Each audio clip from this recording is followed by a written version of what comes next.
Good morning, gardeners. So I'm starting the garden tour this morning at the Hill Strip because the zinnias are very happy after the rain we received last night.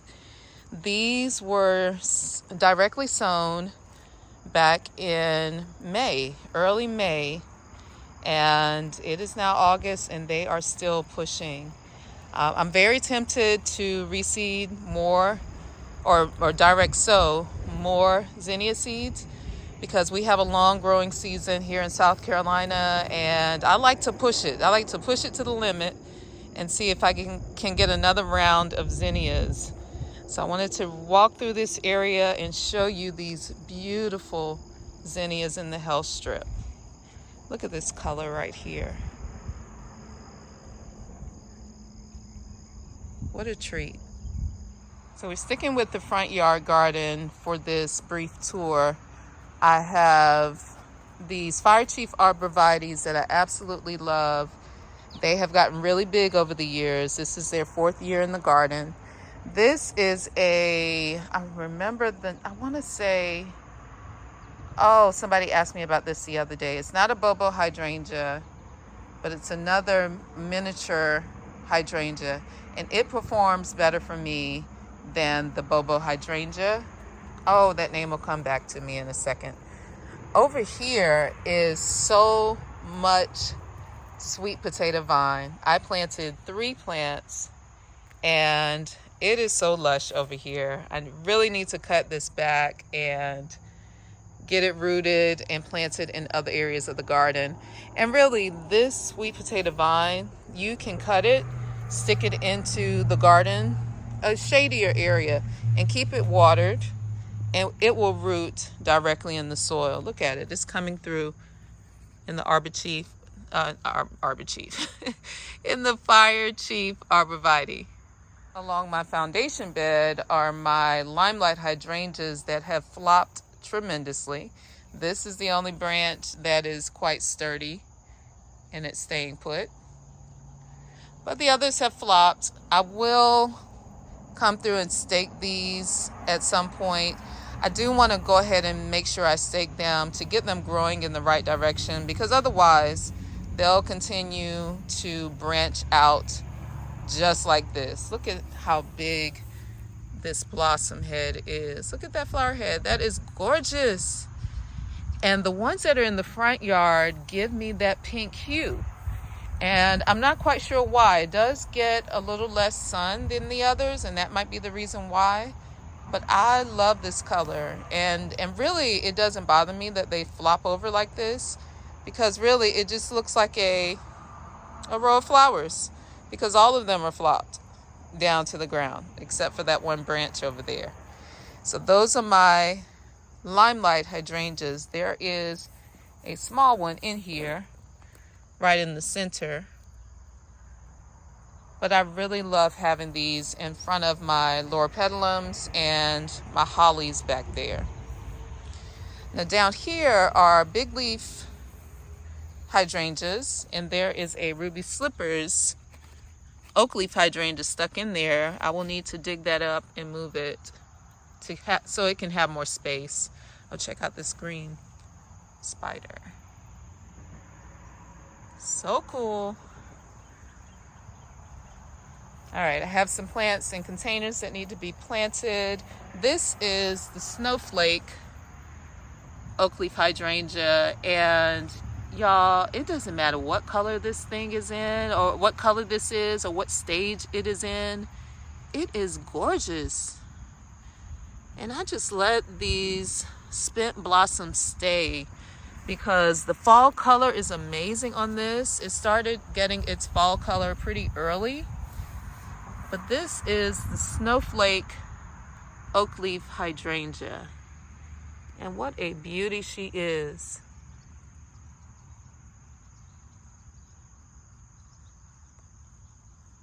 And let's continue over here. I have another ruby slippers that is not so happy, but I'm hoping that she'll bounce back.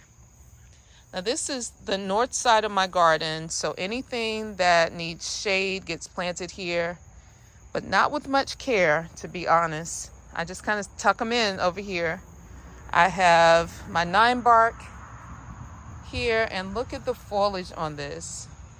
I mean, really, guys, this foliage up against this green foliage is just stunning.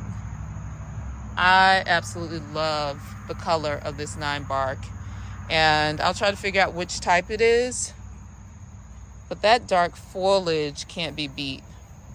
I have some black-eyed Susans here. I have hot lips here, which will be blooming very soon. There's a hosta in that back corner, and there's several hydrangeas tucked back here that I found on clearance over the years. Again, if I find the names of them, I will include them.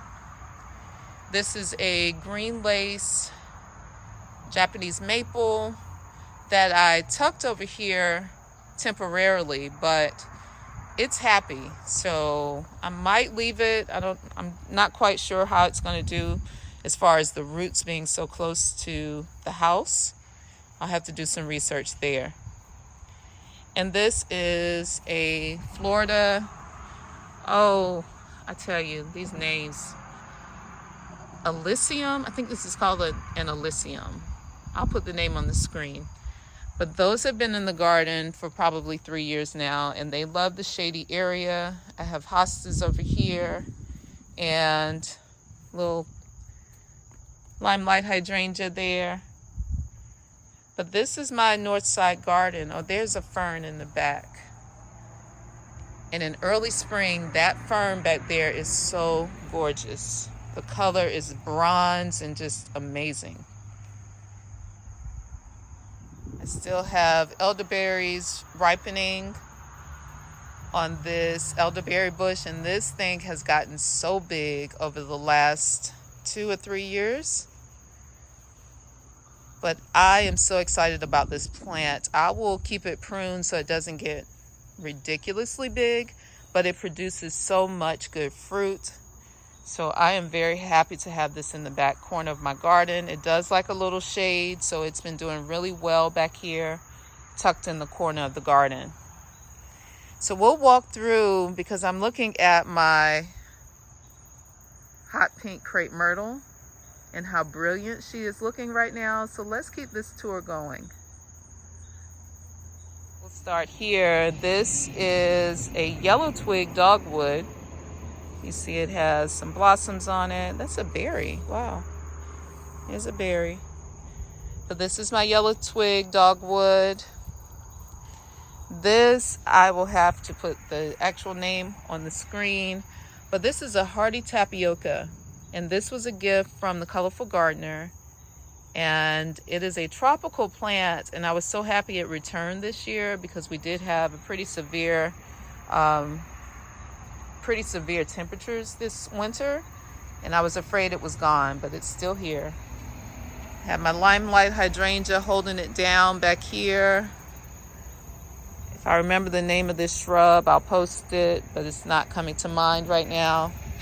There is a little Joe pot, what is it called? Joe Pye weed. This is a little Joe Pye weed back here, and it's been swamped by the Limelight Hydrangea. But still, this corner is full, is so full. Right behind that Limelight Hydrangea is a snowball viburnum. If you go back to my previous videos, early spring, you'll see the big, beautiful blooms that was on the snowball viburnum. And then down in this little corner, tucked in, are some coleus plants that are gorgeous. And this is a sunshine ligustrum that is a little more green than usual because it's tucked back here in the shade. But I'm loving this coleus in this container. It has been very happy, and the colors are just striking. I love the pattern and just the shades of green and purple in this corner. Now this is Big Joe Pye weed. All the bees and butterflies love to hang out back here. So I want to capture this on video, and I'm going to wrap this video up because our trash is being picked up today, and the trucks are going to come through and get really loud.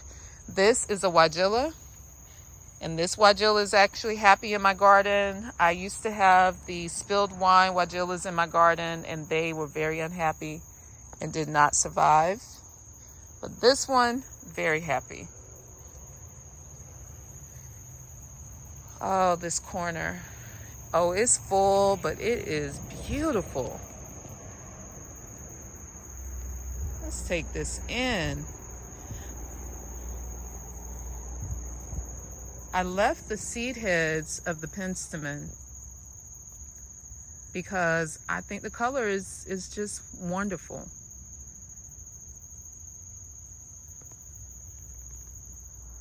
So we have the penstemon, we have black-eyed Susan popping up back there.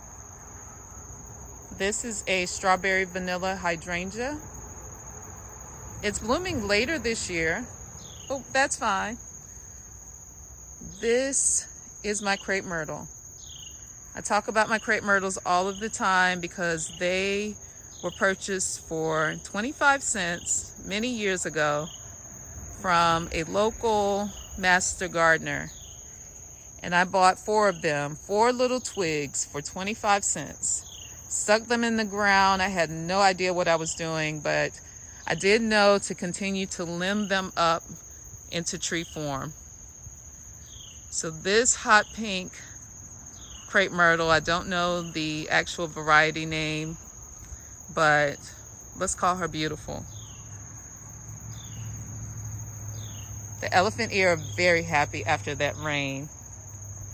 And guys, this zinnia right here is self-sown. I used to have a zinnia hedge in the back garden, but this year I didn't plant it in time enough. But I like to push it, so I will probably go ahead and plant more zinnias in here just to see if they'll produce. But this is self-sown, and this is gorgeous. And it's huge.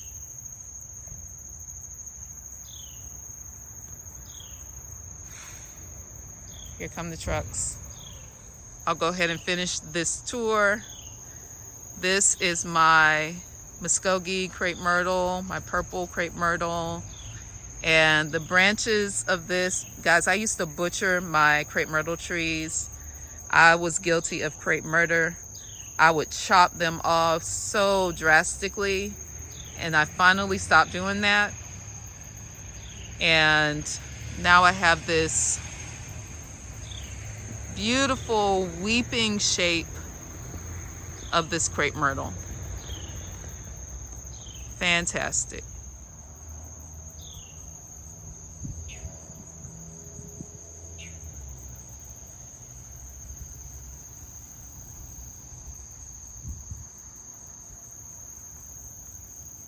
And let's just take in this site.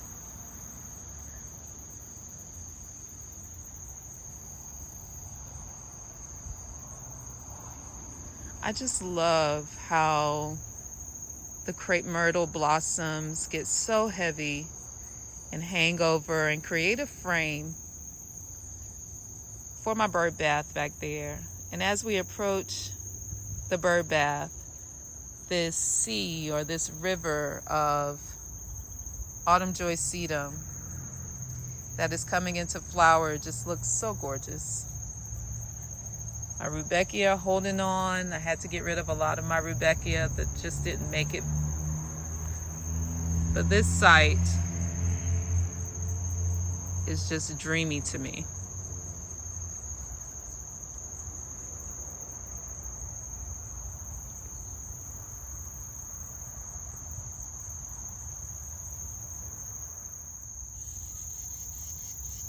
And I have lots of these little writing spiders in my garden. I don't know if you guys can see that one. This web is pretty big.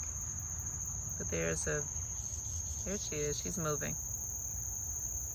But I have lots of these in my garden, and I love having them in the garden. What a treat. all the little insects and critters that love to hang out in my garden. It is just so pleasing. It is so pleasing. And oh, I just got a whiff of the agasaki that smells amazing. But I love to fill my garden to the brim. I stopped spraying my garden maybe 4 or 5 years ago. I stopped treating my lawn about that amount of time ago. And it has benefited my garden so much. All of the different varieties of plants attract so many different birds and insects to the garden. And because there's so many plants, I don't really worry about when something gets attacked because there's so much more to look at. This garden it means so much to me. Thank you for joining me on this tour today. I'll see you in the next tour.